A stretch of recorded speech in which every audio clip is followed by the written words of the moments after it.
She came home beaming, practically floating in on the smell of dry champagne and office gossip. "I got promoted," she said, arms up, smiling like she just won an Oscar. "Marketing lead for the whole region. More clients, more money, more visibility." I played the part, hugged her, cheered, uncorked a bottle of cheap sparkling wine because we couldn't afford the real stuff yet. Toasted to her career. Toasted to her visibility. Didn't toast to her honesty, though. That part was already dead. It didn't die that day. Not yet. That was just the moment I marked. The mental post-it I slapped onto my brain. Watch this one. Something's off. Before the promotion, things were normal. We shared a 2-bedroom rental just outside of downtown. One room for us, the other for her home office. It had a desk, a dusty bookshelf with fake plants, and one of those inspirational signs that said, "Hustle harder."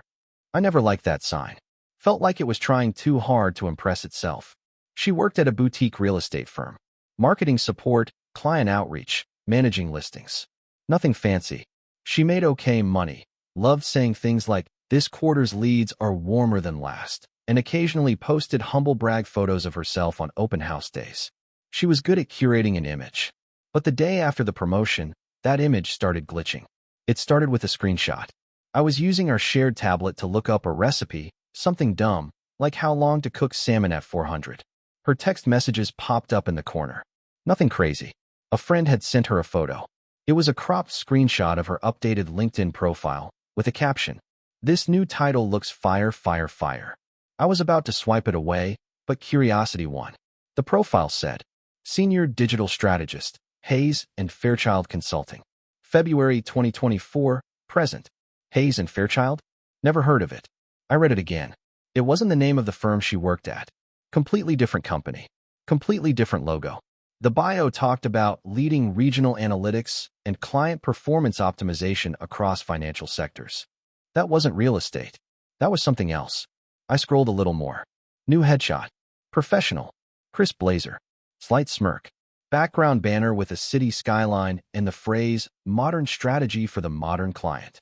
I opened her regular LinkedIn, the one I knew. It still said Marketing Associate, Renshaw Realty. Nothing about Hayes and Fairchild. No strategist. No second job. Now, I'm not dumb. I know people moonlight. I know folks juggle jobs, side hustles, fake it till they make it. But this felt curated, polished, too specific. And worst of all, it felt hidden. So I did what any suspicious husband with a Wi-Fi connection and mild social anxiety would do. I Googled the company. Hayes and Fairchild wasn't fake. It existed. They had a site. They had a page full of suits with buzzwords like portfolio synergy and data transformation floating in the copy. But my wife wasn't on their team page. I checked LinkedIn again. This second profile had no connections we shared. No overlap. Different email. Different header. No tags linking back to our hometown or her actual workplace. It was a ghost profile. Carefully built. Actively updated. But invisible to everyone in her real life. Everyone except one person. Me. By accident. I didn't ask her about it. Not yet. I just smiled when she talked about her new promotion. Let her play her part. Let her keep selling the lie until I figured out who the buyer was. And the buyer, as it turns out, wasn't her boss. It was someone else entirely. Creating a fake LinkedIn profile isn't hard. You don't even need Photoshop or a burner phone. Just a name, a suit, and a smile that looks like it was edited in a boardroom. I named him Graham Weston, the kind of name that sounds expensive. Profile picture? AI headshot in a navy suit with the jawline of a man who orders $40 bourbon like it's water. Headline: Managing Partner, Weston Talent Group, Discreet Executive Placements. Buzzword sell. Within 30 minutes, Graham had a shiny background photo of a city skyline, a fake Harvard MBA, and a vague trail of senior-level endorsements pulled from random bots. His About section said he specialized in placing rising talent with private sector disruptors. Basically, he looked like a guy who'd get DM'd by someone chasing prestige or hiding something. Next step? Search her second profile. There it was. Same headshot. Same phony title. Still no public connections. Still pretending to be someone she wasn't. I hovered over the connect button. Thought about it. Too forward. Instead, I messaged her directly. "Hi there. Came across your profile via HNF's digital division. Curious if you're open to exploring a private placement opportunity in client strategy. Discretion guaranteed. That was the bait. I sent it, closed the app, and waited. An hour passed. Then two. At exactly 1:14 a.m., I got a response. Hi Graham, thanks for reaching out. I'm always open to new opportunities, especially ones that value discretion. Winky face. There it was. The wink. I stared at the message for a long time. Not angry, not surprised, just impressed. It didn't take a dozen texts or an emotional breakdown. One polite message from a fake recruiter, and she folded like a dollar store lawn chair. I responded the next morning. Would love to set up a private dinner to talk through next steps. Casual conversation, NDA already prepped. I'll be in town Thursday. You free? She took 8 minutes to reply. Thursday could work. Depends on the time, smiley face. She added a smiley. I picked the restaurant carefully. Upscale, but not cartoonishly expensive. Dim lighting. Linen napkins. The kind of place you don't go for food.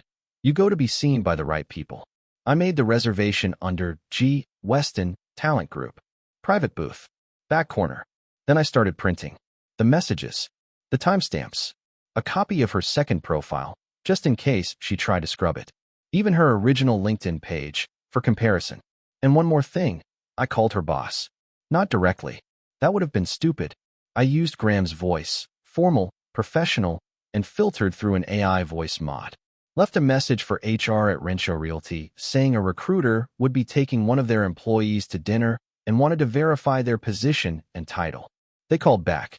Their HR manager, nice lady named Carla, said they had no record of her working dual roles, no knowledge of Hayes and Fairchild, and no idea why she'd be approached by a recruiter for a financial strategy job. Perfect. Then I sent the actual invitation to Carla, to her boss, and to an anonymous email account belonging to a guy I traced back from an old DM on her phone 2 months ago. His name was Darren. He was her ex. The one she'd said was toxic and out of the picture. The one she blocked years ago. Except he wasn't blocked. He'd sent her a playlist last month. She never deleted it. I knew because Spotify autoplayed it in her car one night when I borrowed it. That's how this whole thing works. Little slips. A screenshot. A notification.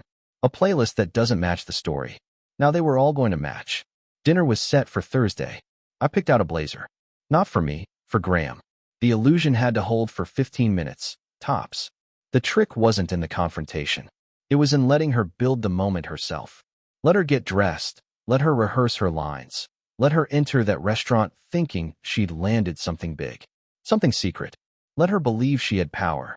Because when she looked up and saw her boss, HR, and Darren, all sitting in the booth next to me, she'd realized the only thing she landed was a spotlight. Thursday came with clouds. Fitting, really. Not storm clouds. Just the kind that smother daylight in an awkward gray filter. Nothing dramatic.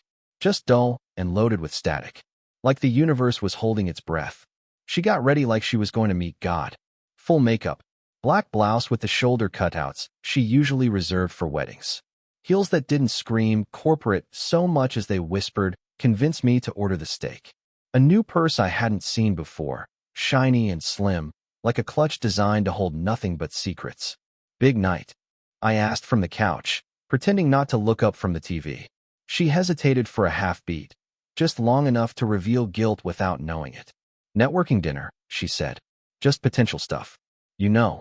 Cool. Text me if you land a yacht, I said, raising my beer. She laughed. Tight. Like she wasn't sure if I was joking. She left at 6:45. The reservation was at 7:30. I arrived at 7 o'clock. The booth was already set. Dark wood, dim lighting, curved leather seating that made you feel like a politician about to ruin someone's career over dessert. A small card in the center said, reserved for Weston Talent Group. I smiled at it. Carla and her boss showed up first, 2 minutes early. I stood to greet them like a real professional. Graham Weston, I said, offering a firm handshake and zero eye contact. They were polite but confused. I asked them to take a seat, said I'd explain everything shortly, and that it involved one of their employees and a potential conflict of interest.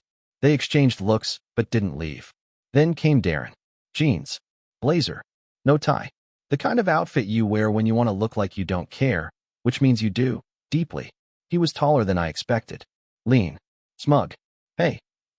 This is about Melissa, he asked, barely hiding the smirk. Have a seat, I said. You'll want to see this live. He did. The final chair stayed empty for exactly 19 minutes. Then she walked in. She spotted me first. Relief washed over her face like she'd just seen a bonus check. But then her eyes kept moving. To her boss, her HR rep, and then to Darren. 3 different expressions hit her in sequence: confusion, fear, and the horrible realization that she wasn't at a networking dinner. She was at an autopsy. Hi, I said calmly. So glad you could make it. She didn't sit, just hovered there, blinking, as if still buffering the scene. What is this? She finally asked. A career review, I said. Performance-based, with full visibility. Carla opened her mouth to say something, probably a question, but I was already sliding the folder across the table. Thick, neat, stapled. Her entire second life in 30 printed pages. Second LinkedIn profile. DMs to Graham Weston. Flirty responses. Claims of a job she didn't have.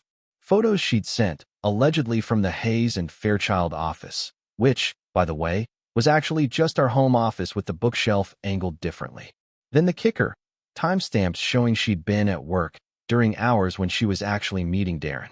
With a breakdown of her real firm's hours logged from the shared calendar she forgot I had access to. She didn't speak. Not a single word. Just looked at me with the blank horror of someone realizing they've been caught not just in a lie, but in multiple lies layered so thick even she forgot where the truth stopped. Her boss stared at her. Carla blinked. Darren looked like he wanted to crawl under the table. I didn't know she was married, he said, hands raised.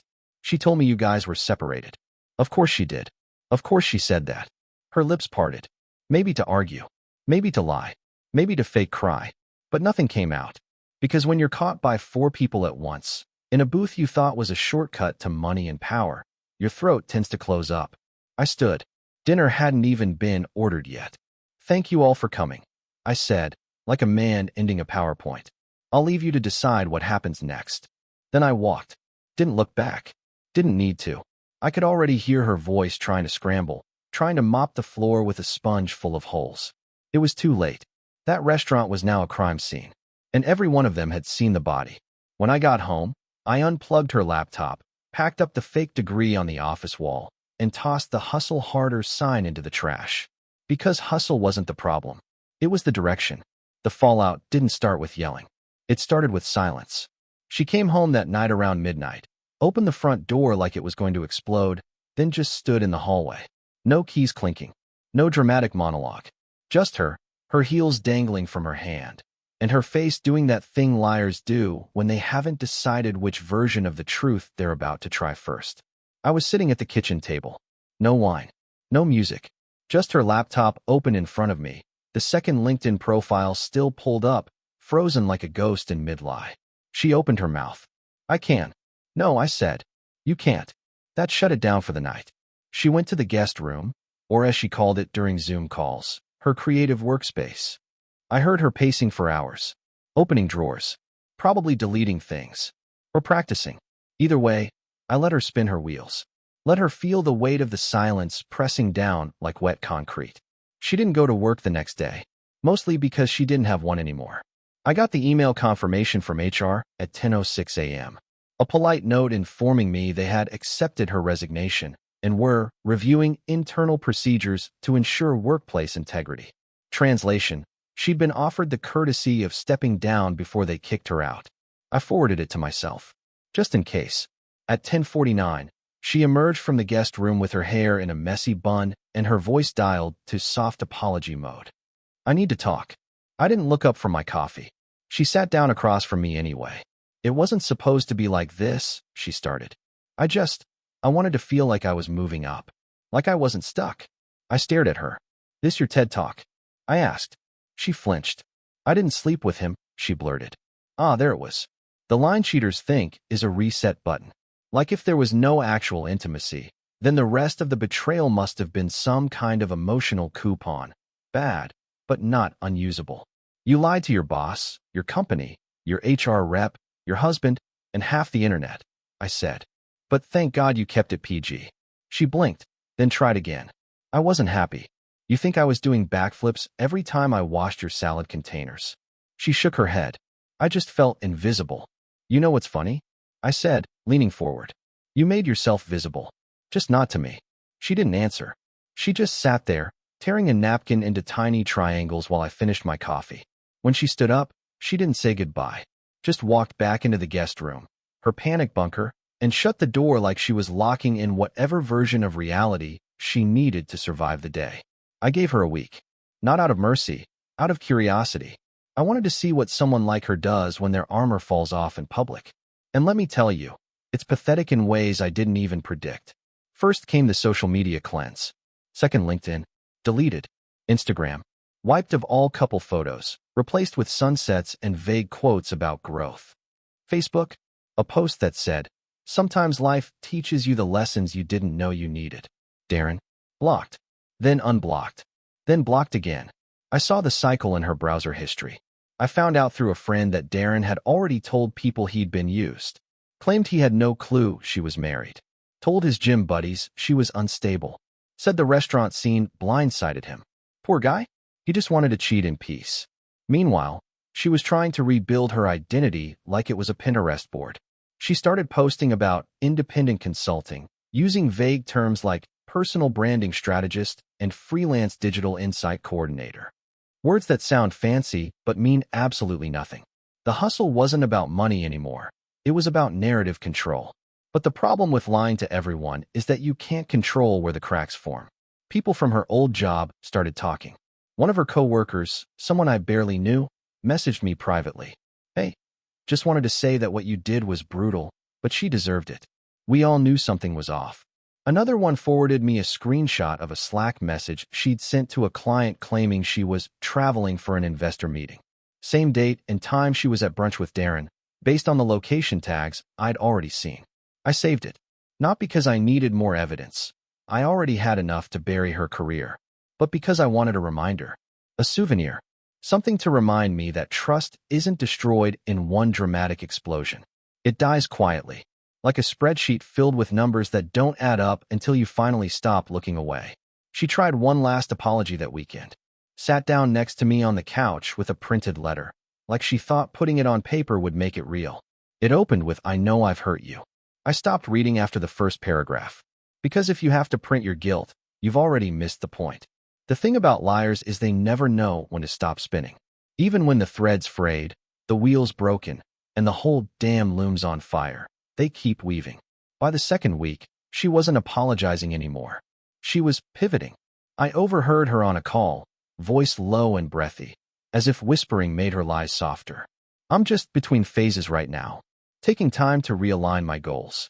Between phases? You weren't the moon. You were unemployed. She was trying to launch a personal brand. She bought a ring light off Amazon, started filming little clips in the guest room. The one with the fake plants and hustle harder cyanide rescued from the trash just for irony's sake. She wore neutral tones, used buzzwords like female forward and authentic synergy, and posted clips with titles like "Why Failure Isn't Fatal, It's Feedback." The first video got 7 likes. 2 from her burner accounts. 1 from her mom. By week 3, she'd built a new website. Clean, beige, minimalist. Claimed to be a digital alignment coach. Promised to help small businesses bridge the gap between brand intention and client engagement. It was word salad with balsamic fraud on top. I didn't say anything. I just bookmarked the site. She also updated her main LinkedIn again. New name, Melissa Avery, Brand Clarity Consultant. The same LinkedIn she thought I wouldn't revisit. Big mistake. I made another profile. Not Graham this time. Graham had served his purpose. This one was simpler. Lynn Pearson, local boutique owner. I sent her a message asking about her coaching packages. Said I was looking for help with social media engagement. She responded in 3 minutes. "Hi Lynn. So excited to potentially collaborate. Would love to set up a clarity session. I offer a one-time consultation for $250 via Zoom." I booked it. Used a real Zoom link. Real email. Fake voice. She showed up looking polished, smiling like a shark at brunch. "Hi Lynn. So glad you could make it." I let her talk for 6 minutes. Jargon, energy, all her recycled lines from YouTube. She didn't recognize me. Didn't even question the voice. I waited until she asked for payment. Then I turned on my camera. She froze. I didn't say a word. Just looked at her. Let the silence do its work. She blinked once. Then again. The color drained out of her face like someone pulled the plug on her ego. This isn't funny, she stammered. Wasn't trying to be, I said.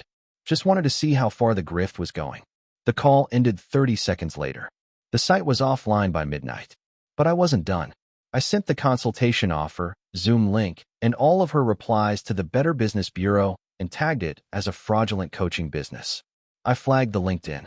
I messaged her old company's compliance officer, who, it turns out, did still remember her name, and casually asked whether she was legally allowed to use Renshaw client data for independent consulting. That led to a real investigation. Because guess what? She'd used 2 client testimonials, word for word, from her old job on her new site. I made sure both clients saw the site. One replied, "Wait, she's doing this on her own? She never even asked me." That email made my whole week. Meanwhile, she tried to play it cool. Acted like she was phasing out the site to focus on one-on-one connection work. Translation: her scheme was crumbling, and she needed a softer exit than public humiliation 2.0. I didn't say a word. Because the best part about revenge isn't the moment they realize they're caught. It's the slow erosion after. The stretch of weeks where everything they try slips through their fingers like sand. When their confidence turns brittle and they start looking over their shoulder at every message, every tag, every knock on the door. She was shrinking now, getting smaller in the house, moving quieter, avoiding eye contact, making less coffee, opening the fridge like it might bite her. I'd become a ghost in my own home. And she was haunting herself. Funny how that works. It ended the way most things do in real life. Not with screaming, but with printing labels. By week 5, she'd stopped pretending she had a career. No more Instagram posts about alignment. No more LinkedIn updates. The ring light disappeared. The fake testimonials vanished. She went silent. Not just online, in the house, too. There were no long conversations. No rehashing the betrayal. She didn't ask to explain. Didn't offer therapy brochures. Didn't write a letter begging for one last chance. She folded inward. Moved through the house like background noise. Started taking afternoon naps she called restorative pauses. Opened the blinds slower. Shut cabinet doors more quietly. She was shrinking day by day. And I let her. Because dragging someone out into the street isn't always justice. Sometimes the cleaner play is watching them collapse under the weight of their own fiction. Quiet destruction leaves better scars. She made the first move. Well, kind of. One morning, I came downstairs to find a note taped to the fridge. Not handwritten, typed. Like a damn resignation letter. I think it's time I stayed at my sister's for a while. Maybe permanently. I'll come by for the rest of my things next weekend. It ended with, "Thanks for everything." No signature. That was the part that made me laugh. Not the cowardice. Not the quiet escape plan. Just the thanks. As if she'd been an intern here. Like she'd finished a fellowship in betrayal and was moving on to her next professional opportunity. But I wasn't done. Because while she was busy updating her exit strategy, I'd been updating something else, a timeline. A very detailed one. Dates, locations, screenshots, forwarded emails, cached social media posts, all carefully compiled and indexed. I wasn't planning to post it. I was planning to leak it. See, people don't forget this kind of humiliation, especially not coworkers. Especially not the ones she stepped on, or flirted with, or snubbed. Turns out there was an anonymous office gossip blog that circulated around her old firm. I never confirmed who ran it. Probably someone in marketing with too much time and a burner Gmail, but I sent the timeline there. No name, no threats, just a zipped folder and one sentence. You might find this helpful for next quarter's performance review. That was Monday. By Wednesday, the post was up. No names, just initials. But anyone who worked with her would know. The outline was brutal. It didn't embellish, didn't dramatize, just laid out the facts, in order, with receipts. Every text, every fake email, every time she was working late when she wasn't. The internet did the rest. I never responded to the comments. I didn't need to. By Friday, she still hadn't shown up to collect her stuff. So I boxed it. Clothes, notebooks, half-used beauty products, her girl boss mug. All of it went into 3 shipping boxes. I labeled them neatly. No pettiness. No shredded clothes. No glitter bombs. Just precision. I taped them shut, printed her sister's address off the envelope she used last Christmas, and scheduled the pickup. When the courier rang the bell the next morning, I handed him the boxes like I was sending off a tax return. She texted me later. Got the stuff. Appreciate it. Hope you're okay. I didn't reply. Not because I was angry. Because she no longer existed in the version of reality I was returning to. She was a deleted column in a spreadsheet I no longer needed. A soft echo in a house that had finally stopped creaking. That night, I sat on the couch and scrolled through Zillow. One-bedroom rentals. New zip codes. Places with hardwood floors and no memory in the walls. I wasn't running from anything. Just making room for a future that wouldn't need clarity coaching or second LinkedIns.